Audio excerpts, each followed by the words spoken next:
오늘 주시는 하나님의 말씀은 요한복음 8장 31절, 32절 말씀입니다. 우리 한 목소리로 함께 읽도록 하겠습니다. 그러므로 예수께서 자기를 믿는 유대인들에게 이르시되 너희가 내 말에 거하면 참으로 내 제자가 되고 진리를 알지니 진리가 너희를 자유롭게 하리라. 아멘. 네, 자리에 앉아 주십시오.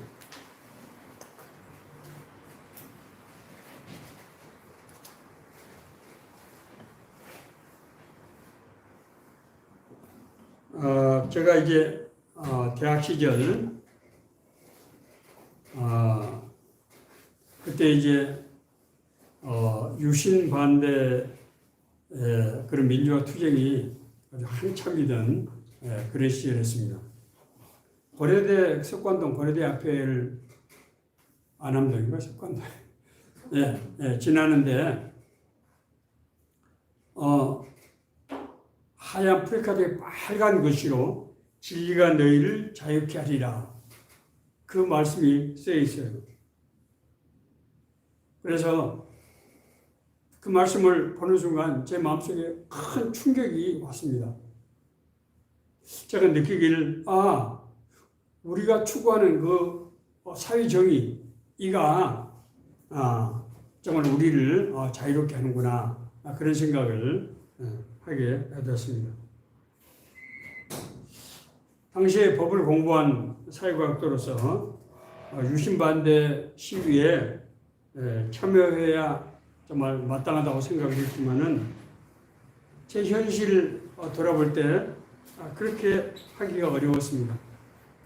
그 당시에 공부를 해야 산다는 그런 정말 현실 앞에서 선뜻 그런 운동에 앞장서기가 참으로 어렵다고요. 그래서 우리 친구들 또 우리 동료 학생들 그런 일선에서 이렇게 투쟁하는 걸 볼 때 늘 마음속에 일종의 죄책감 같은 그런 마음을 떨쳐버릴 수가 없었습니다. 공직에 나중에 들어가서 또 나라를 위해서 일하면서 정말 내가 맡은 일을 통해서 나라를 발전시켜서 내가 과거에 하지 못했던 민주화 투쟁 대신에 나라를 발전시켜서 이 나라를 정말 좋은 나라로 만들어야 되겠다. 그렇게 늘 내 자신을 다짐했던 그런 생각이었습니다. 그런데 세월이 지나고 나서 이렇듯 민주화 반독재 투쟁으로 민주화를 이루고 또 산업화도 이루었지만은 오늘날 우리 사회의 실상을 우리가 돌아볼 때 정말 갈등과 대립이 너무 심하고 부도덕과 불의가 정말 넘쳐나는 것을 볼 때 이런 것이 내가 생각했던 그런 민주화 그리고 산업화가 우리에게 진정한 자유를 주지 못하는 것이 아닌가 하는 그런 안타까운 마음이 듭니다. 뿐만이 아닙니다. 신앙적인 관점에서 볼 때도 교회 다니는 사람들 중에 매사에 근심, 걱정, 불안 또 그런 혼란 이런 것을 가지고 어려움을 겪는 그런 사람들을 많이 보게 됩니다. 왜 우리는 자유롭지 못한가? 어떻게 하면 우리가 정말 진정한 자유를 누릴 수 있게 될 것인가 하는 생각을 늘 해왔습니다. 오늘 본문 말씀은 예수님께서 자기를 믿고 따르는 유대인들에게 가르치신 말씀입니다. 당시 유대인들은 아주 엄격한 율법에 매여 있었습니다. 그들은 매번 드리는 예배, 제사지요. 또 11조 등 헌금, 금식과 기도, 또 각종 절기의 준수 등 613개 조항에 달하는 율법 규정을 엄격하게 지킬 것을 요구받고 있었습니다. 사실 율법은 모든 인간이 그 안에서 가장 자유롭고 행복하게 살 수 있는 제도를 가지지만은 죄성을 가진 인간이 그 규범을 지키기가 어렵기 때문에 우리를 자유케 하는 그 율법이 오히려 뭐가 됩니까? 우리에게 촉새가 되고 멍해가 되어서, 그래서 사람들은 어떤 행태를 보였습니까? 겉으로는 율법을 시키는 것처럼 보이지만은 내면적으로 그렇게 하지 못하기 때문에 위선적인 삶 가운데서 오히려 그 신앙이 고통이 되고 어렵게 되는 그런 이제 경우가 됐다고 하는 것입니다. 그래서 예수님께서는 자기를 믿고 따르는 유대인들에게 이 말씀을 지금 하신 것입니다. 너희가 내 말에 거하면은 참 제자가 되고 진리를 할지니 진리가 너희를 자유롭게 하리라. 이 말씀은 세 가지 요소로 구성되어 있는 것을 우리가 알 수 있습니다. 자, 첫 번째는 그리스도의 말씀 안에 거하면은, 자, 두 번째는 뭡니까? 진리를 알게 되고, 세 번째로 진리가 우리를 자유케 한다. 이렇게 구성되어 있습니다. 자, 우리가 그러면은 왜 우리는 자유롭지 못하는가? 이 문제부터 우리가 먼저 생각을 해봐야 될 것입니다. 우리 창세기 3장에 보면은 인간이 아담과 하와가 하나님께 대한 불순종으로 하나님으로부터 단절된 이런 정말 무서운 기사가 나와 있는 것을 우리가 보게 됩니다. 하나님께 불순종해서 하나님으로부터 이 버림을 받은 인간은 하나님에 대해서 어떻게 대합니까? 하나님을 두려워해서 숨게 되는 거죠. 그렇지 않습니까? 우리가 두려워해서 숨게 된다는 것이 뭘 의미합니까? 하나님과의 관계가 단절된 것을 나타내는 거죠. 그렇지 않습니까?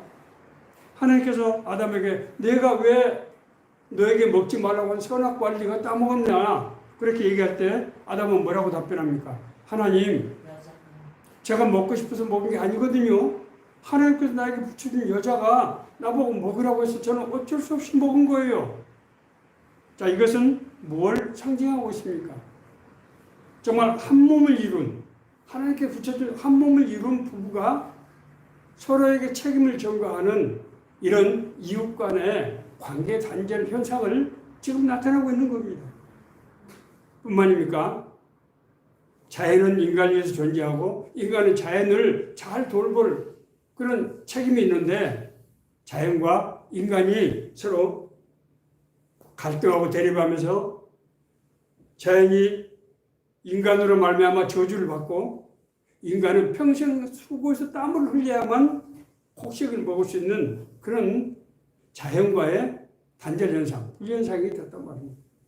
자, 마지막으로 네 번째는 뭡니까? 사람은 살다가 이제 육신이 죽음을 맞게 돼서 자신과의 분리, 이런 사중 분리 상태에 이제 매이게 되는 것입니다.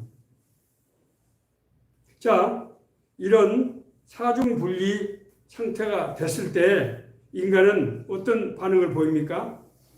인간은 스스로가 자기 힘으로 이제는 생존해야 되기 때문에 어떻게 됩니까? 자기 중심적인 사고, 그리고 하나님을 떠난 상태에서 우상을 숭배하지 않을 수 없는, 우상에 의지하지 않을 수 없는 그런 상황이 된 것입니다. 우상 숭배와 자기 중심적인 그런 사상이라고 하는 이 두 개의 기제 속에서 인간은 어떤 행태를 보입니까? 육신의 정욕, 안목의 정욕, 이생의 자랑으로 그런 삶이 바뀌게 되고 우상을 숭배하지 않을 수 없는 우상의 지배를 받는 그런 현상이 나타나게 된다고 하는 것입니다. 자기중심적인 사고, 사상이라는 게 뭡니까? 모든 사람들이 각자가 스스로 살아야 되기 때문에 각자가 더불어 살고 협력할 수가 없고 사람들과 사람들이 만날 때마다 갈등하고 대립해서 사람들이 사는 사회가 정말 고통과 불안으로 점철되는 그런 사회가 되고 말게 된 것입니다. 우리 고난이 어디서부터 온 것이라고요? 인간의 지은 죄로부터 온 것이라고 하는 것을 성경은 말씀하고 있습니다. 자, 그렇다고 그러면 자유란 무엇인가? 예수님께서 말씀하신 진리가 너희를 자유롭게 하리라 하신 그 자유는 무엇인가? 예수님께서 공생을 시작하시면서 고향 나사렛의 회당에서 말씀을 전하셨습니다. 주의 성령이 내게 임하셨으니 이는 가난한 자에게 복음을 전하게 하시려고 내게 기름을 부으시고 나를 보내사, 성령께서 자기에게 기름 부으시고 자기를 세상에 보냈다는 거죠. 예. 포로된 자에게 자유를, 눈먼 자에게 다시 보게 함을 전파하며 눌린 자를 자유롭게 하고 주의 은혜를 전파하게 하려 하십니다. 예수님이 말씀하신 자유는 이 포로된 자를 자유케 하고 눈먼 자가 다시 보게 함을 전파하며 눌린 자를 자유케 한다고 말씀하셨습니다. 그래서 이것이 궁극적으로는 주의 은혜를 전파함으로써 완성된다고 하는 것을 말씀하고 있습니다. 포로된 자는 어떤 사람입니까? 악의 영에 포로가 된 상태를 말하는 것입니다. 로마서 6장 16절은 이렇게 말씀하고 있습니다. 너희 자신을 종으로 내주어 누구에게 순종하든지 그 순종을 받는 자의 종이 되는 줄을 너희가 알지 못하느냐? 그렇지 않습니까? 자기가 누구에게 매니에 따라서 그 지배를 받는 거죠. 그렇지 않습니까? 혹은 죄의 종으로 사망에 이르고 혹은 순종의 종으로 의에 이릅니다. 죄의 종이 되면 어떻게 된다고요? 우리가 사망이 온다는 거예요. 영적인 사망이 오는 겁니다. 그리고 순종의 종으로는 하나님의 의를 우리가 입게 된다고 하는 것입니다. 하나님이 없는 사람들은 누구의 지배를 받게 된다고요? 악의 영의 지배를 받게 됩니다. 죄의 영의 지배죠. 우리가 귀신 들린 사람들 행태를 보면은 그가 정말 귀신의 지배를 받고 있구나 하는 것을 우리가 확실히 알게 됩니다. 우리가 하나님의 인도함을 받게 된다고 하면 우리에게 무엇이 나타납니까? 하나님의 성령의 역사가 우리에게 나타나게 되는 것이죠. 안타깝게도 우리 주변에는 하는 일마다 가는 곳마다 고난을 받는 사람들이 적지 않음을 알 수 있습니다.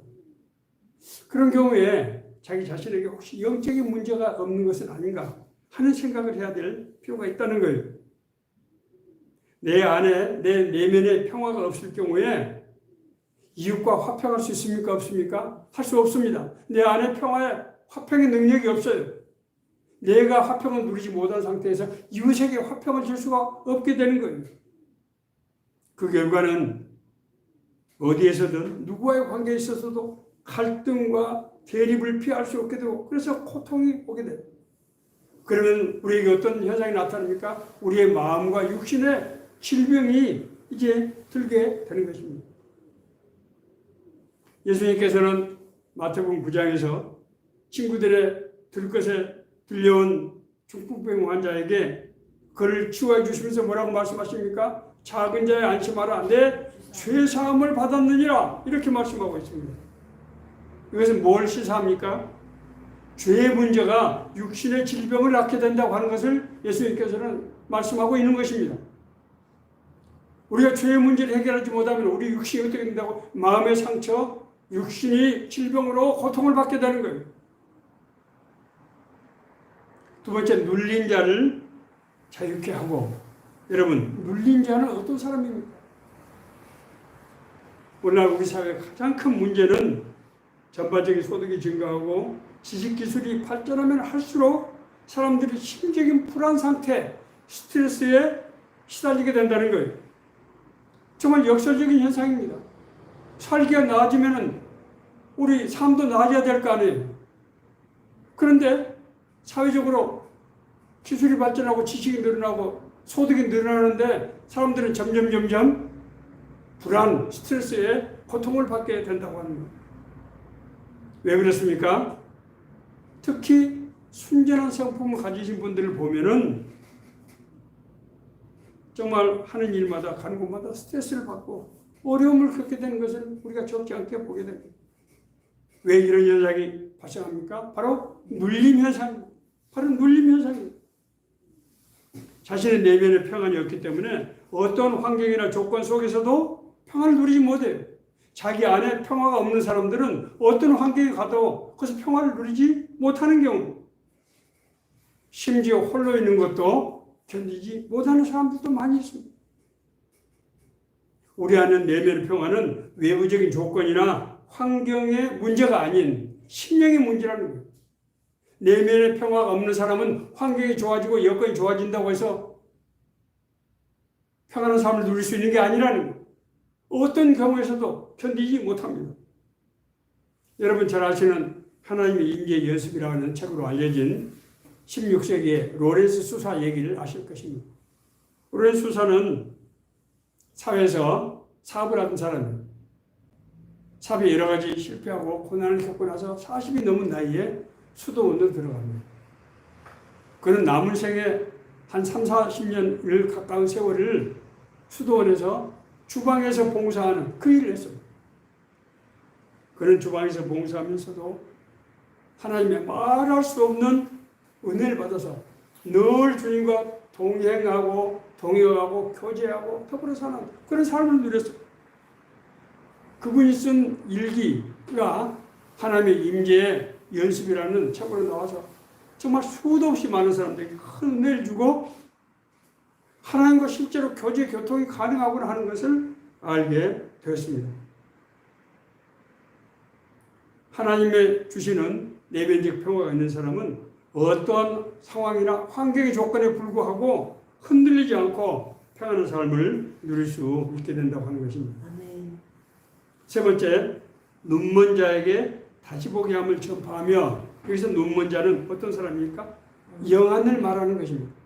영안. 하나님이 영이시기 때문에 영안이 열리지 않으면 하나님을 이해할 수 없고 하나님을 만날 수 없어요.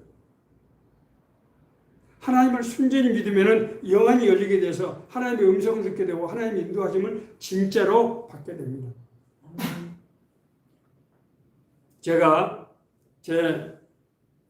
외국어 공부를 하던 때 만났던 송종민이라는 형제 얘기를 제가 한두 번 한 적이 있습니다. 자기는 하나님과 어렸을 때 날마다 하나님과 대화를 했다는 거예요.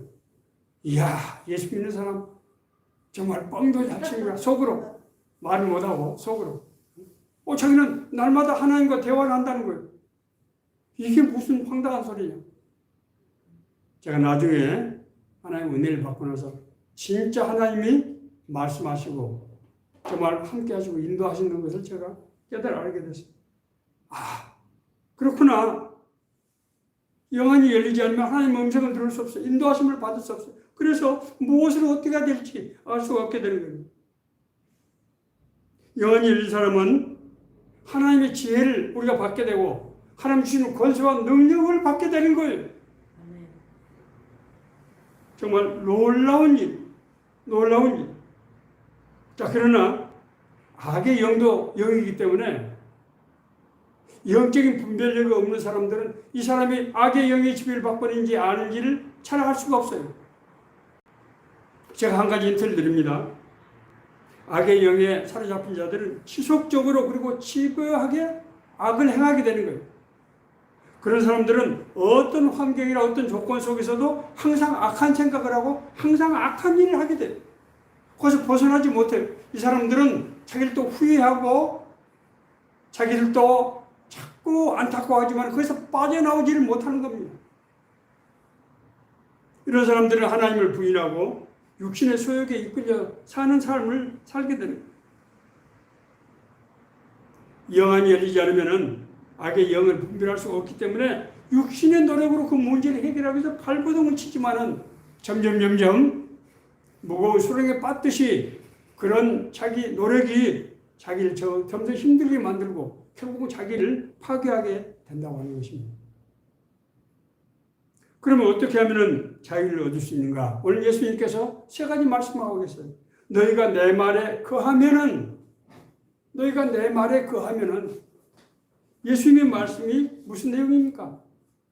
여러분, 예수님께서 공생을 시작할 때 맨 처음에 하신 말씀이 뭡니까? 회개하라.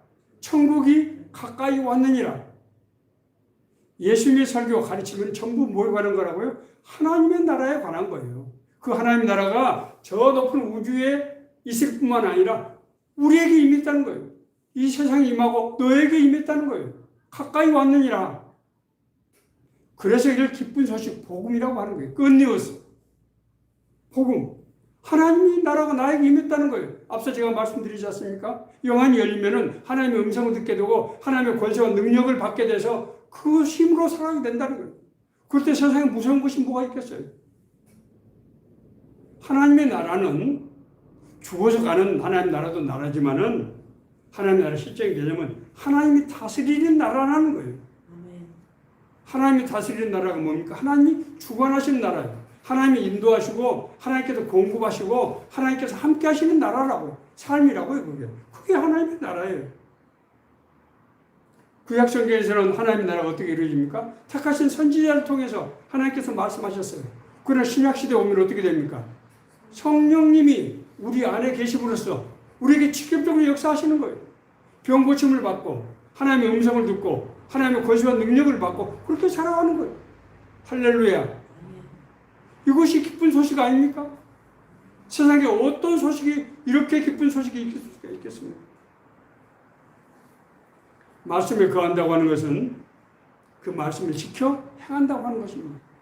내가 아버지의 계명을 지켜 그의 사랑 안에 거하는 것 같이 너희도 내 계명을 지키면 내 사랑 안에 거하리라.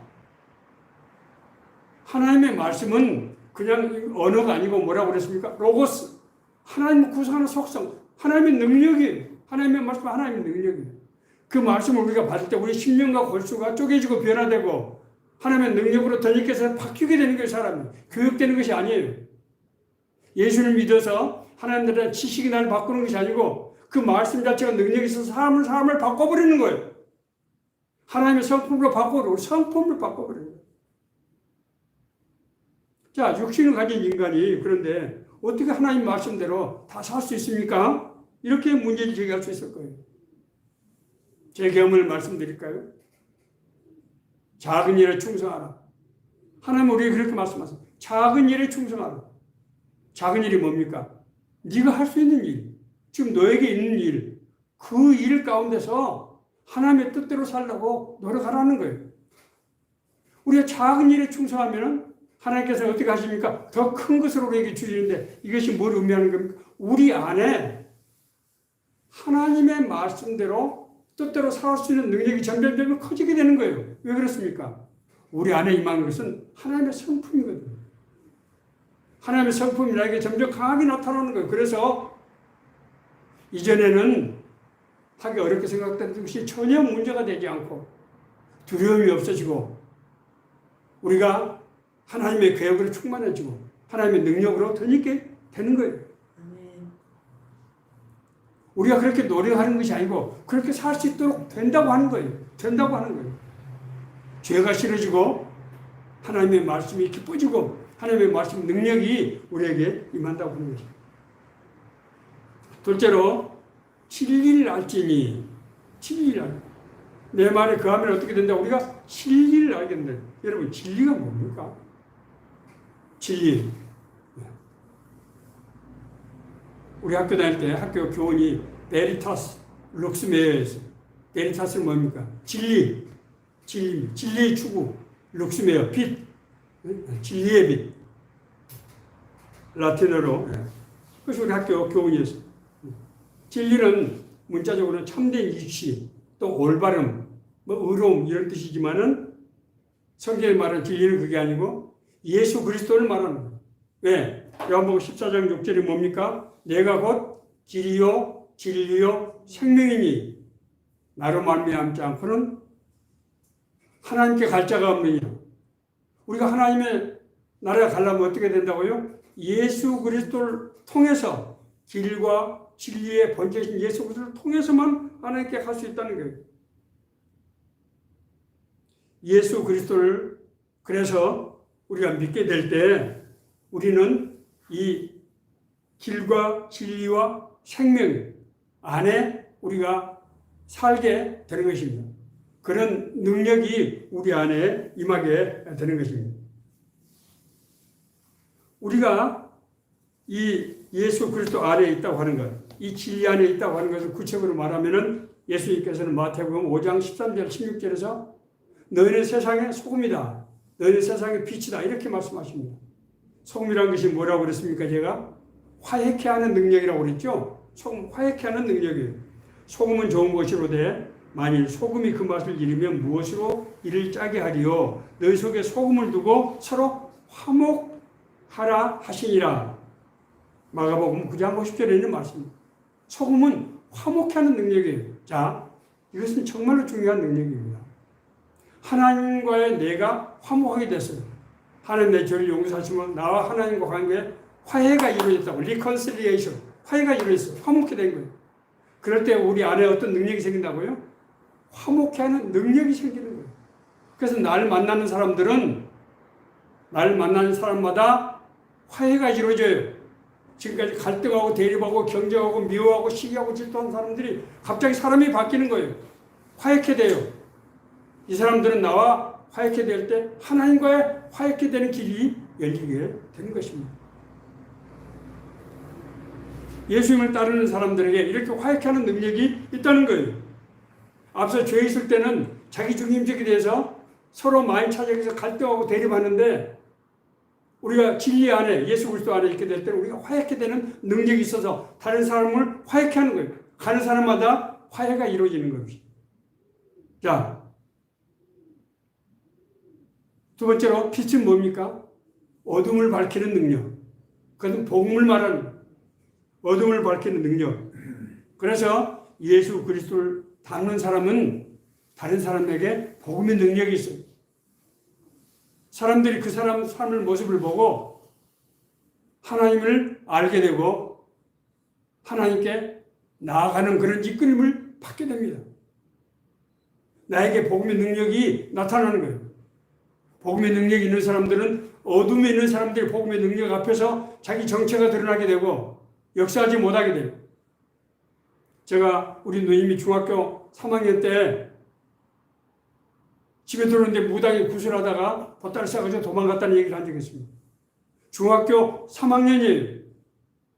그런데 우리 동네에서 아주 우리 지방에서 유명하다는 그 무당이 구슬하지 못하고 나서 왜 그렇습니까? 빛의 능력 때문에 어둠은 빛의 능력 앞에 설 수가 없게 돼요. 아무리 악한 사람이라도 하나님의 빛의 능력이 있는 사람 앞에서는 그 악을 감출 수가 없고 그 악을 행할 수가 없게 되는 것입니다. 세 번째는 진리가 너희를 자유롭게 하리라. 진리가 너희를 자유롭게 하리라. 사람은 누구에게 속했느냐에 따라서 생각과 행동이 달라진다고 말씀드렸습니다. 예수께서 로마서 8장 요한복음 8장 34절 35절 진실로 진실로 너희에게 이르노니 죄를 범하는 자마다 죄의 종이라.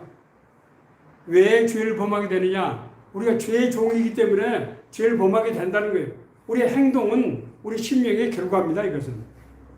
종은 영원히 집에 거하지 못하되 아들은 영원히 거하나니 그러므로 아들이 너희를 자유롭게 하면은 너희가 참으로 자유롭게 된다. 자유롭게 된다는 거예요. 자, 우리가 자유롭게 된다고 하는 것이 제가 지금까지 설명드렸는데 그러면은 뭡니까? 첫째는 죄의 권세로부터 자유롭게 된다고 하는 것이죠. 그렇지 않습니까? 죄를 범하는 자마다 죄의 종이라. 우리가 죄를 범하는 것은 뭐 때문이라고요? 죄의 지배를 받고 있기 때문이라고 하는 거예요. 육신을 따르는 자는 육신의 일을, 영을 따르는 자는 영의 일을 생각하나니 육신의 생각은 하나님과 원수가 되나니 하나님의 법에 불구하지 아니할 뿐 아니라 할 수도 없습니다. 어떤 사람이 앞서 말씀드린 대로 지속적으로 악한 생각을 하고 하는 일마다 악한 짓거리를 하는 거예요. 이 사람이 왜 그렇습니까? 죄의 지배를 받고 있기 때문에 그런 거예요. 이 사람은 어떤 환경에서도 계속 악한 생각. 이 사람은 명백하게 죄의 지배를 받고 있는 사람이에요. 사람이 그렇지 않은 인간이 그렇게 될 수가 없는 거예요. 죄의 지배를 받고 있어요. 죄된 행동은 그 안에서 죄가 지배하고 있기 때문이라고 하는 것입니다. 그렇기 때문에 이런 죄 행동의 문제는 근본적으로는 그 사람의 행태의 문제 가지고 무슨 문제다? 영적인 문제라는 거예요.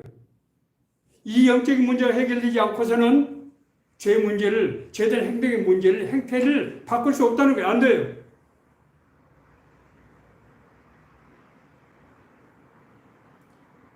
사람이 죄 가운데 있는 사람들은 외모를 봐도 우리가 알 수가 있습니다. 얼굴이 어둡고 생각하는 모든 것이 악할 뿐만 아니라 뭔가 조금 이렇게 일반 사람과 다른 그런 걸 좀 느끼게 돼요. 뭔가 좀 사람 같지 않다 그런 느낌을, 따뜻한 그런 마음이 없고, 사람 만나면 따뜻한 마음이 없고 편안한 마음이 없고 뭔가 불안하고 불안정하고 그런 이상한 분위기를 느끼게 되는 거예요. 그건 왜 그렇습니까? 그 사람의 실체가 다른 악의 영의 역사가 나타나고 있기 때문에 그런 것입니다. 둘째로 자유케 된다고 하는 것은 죽을 수밖에 없는 영혼이 영원한 생명을 얻게 된다고 하는 것입니다. 영생. 우리가 구원받았다고 하는 것은 영생을 얻었다는 얘기입니다. 하나님이 세상을 이처럼 사랑하사 독생자를 주셨으니 이는 저를 믿는 자마다 멸망치 않고 뭐예요? 영생을 얻게 하려 하십니다. 영생은 영원히 산다는 의미도 있지만은 하나님의 생명이라고 제가 말씀드렸어요. 하나님의 생명이 우리 안에 있다고 하는 것은 우리가 하나님의 성품을 자꾸 닮아가게 되고 하나님의 인도하심을 받게 되고 하나님의 권세와 능력을 덧입게 된다고 말씀드렸습니다. 더 심각한 문제는 우리가 영생을 받지 못하면 심판을 받게 된다는 거예요. 심판을 받게 된다. 그걸 믿는 자는 심판을 받지 아니하는 것이요 믿지 아니하는 자는 하나님의 독생자의 이름을 믿지 아니함으로 벌써 심판을 받은 것이니라. 그 정죄는 이것이고 빛이 세상에 왔으되 사람들이 자기 행위가 악함으로 빛보다 어둠을 더 사랑. 그 안에 하나님의 영이 없는 사람, 구원받지 못한 사람은 자기 행위가 악함으로 빛보다 어둠을 더 사랑하게 된다고 하는 것입니다. 말씀을 마치겠습니다. 우리가 자유 모습은 우리가 그러면 자유함을 우리가 하나님 은혜로 받게 됐을 때, 자유함을 받게 됐을 때 우리에게 어떤 행태가 나타나는가? 우리가 하나님이 주신 자유는 모든 것으로부터 자유케 되는, 모든 환경과 조건으로부터 자유케 되는 그런 은혜입니다. 그렇기 때문에 우리가 자유 은혜를 받은 사람에게 나타나는 첫 번째 현상은 죄된 삶, 죄 현상에 대해서 거부감을 갖는 거예요. 거부감을 갖는 겁니다. 옛날 이전에 즐기던 세상적인 쾌락이라든지 불의한 것들이 싫어지고 무서워지고 그래서 그걸로 그 길로 안 가게 되는 거예요. 자, 두 번째는 진짜 자유의 속성은 모든 것으로부터 우리가 초월해서 모든 환경과 조건 뛰어넘는 그런 절대적인 그런 자유, 절대적인 평안을 누리게 된다고 하는 거예요. 바울 사도가 이것을 고백하고 있습니다. 빌립보서 4장 11절 13절에서 내가 궁핍함으로 말하는 것이 아니라 어떤 형편이든지 나는 자족하기를 배웠노니 나는 비천에 처할 줄도 알고 풍부에 처할 줄도 알아 모든 일 곧 배부름과 배고픔과 풍부와 궁핍에도 처할 줄을 아는 일체의 비결을 배웠노라. 내게 능력 주시는 자 안에서 내가 모든 것을 할 수 있느냐. 하나님 우리에게 주시는 그 자유는 모든 환경과 조건을 뛰어넘는 그런 절대적인 자유라고 하는 거예요. 환경에 매이지 않아요. 나쁜 사람을 만나든 좋은 사람을 만나든 어려운 일을 만나든 쉬운 일을 만나든 주는 일을 만나든 받는 일을 만나든 나는 한결같이 변하지 않는 거예요. 먼저 하나님 주신 진정한 자유는 체험이 아니라 버림입니다. 육신의 소욕을 체험으로써 우리가 자유롭게 되는 것이 아니고 불필요한 것을 우리가 가질 필요가 없게 되는 거예요. 그것이 싫어지고 그것이 나쁜 것이기 때문에 그게 나에게 싫어지는 겁니다. 음주, 금연, 담배 피우는 거, 뭐 독한 요즘 뭐 뉴스에 나오는 그 무서운 약들 그걸 먹는 거. 사람들이 그것이 그 안에 자유가 있다고 생각하지만 우리가 하나님의 자유를 받게 되면은 그런 것들이 전혀 싫어지기 때문에 나에게 아무런 영향을 미치지 못하는 거예요.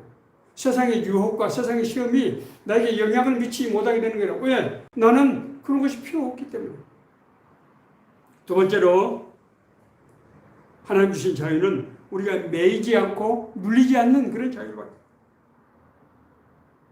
바울은 가난했으나 부할 때나 환경이 흔들리지 않았어요.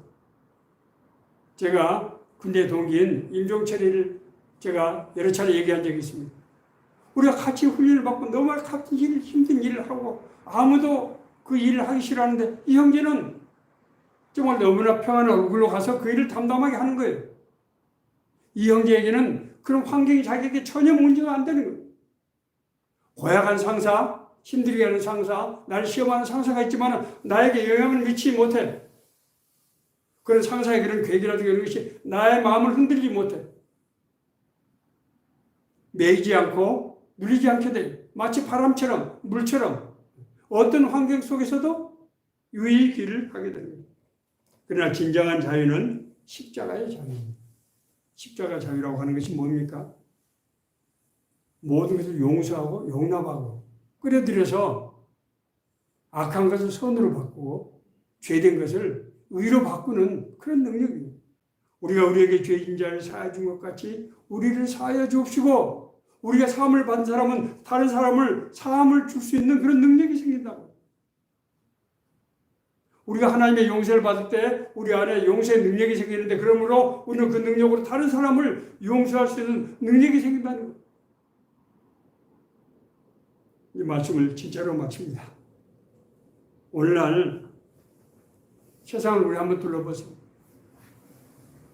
빌딩은 높아지고 사람들 공부를 점점 더 많이 하고 정말 과학기술이 발전했다고 그러는데 우리 주변 사람들 보면 병든 사람이 왜 이렇게 많습니까?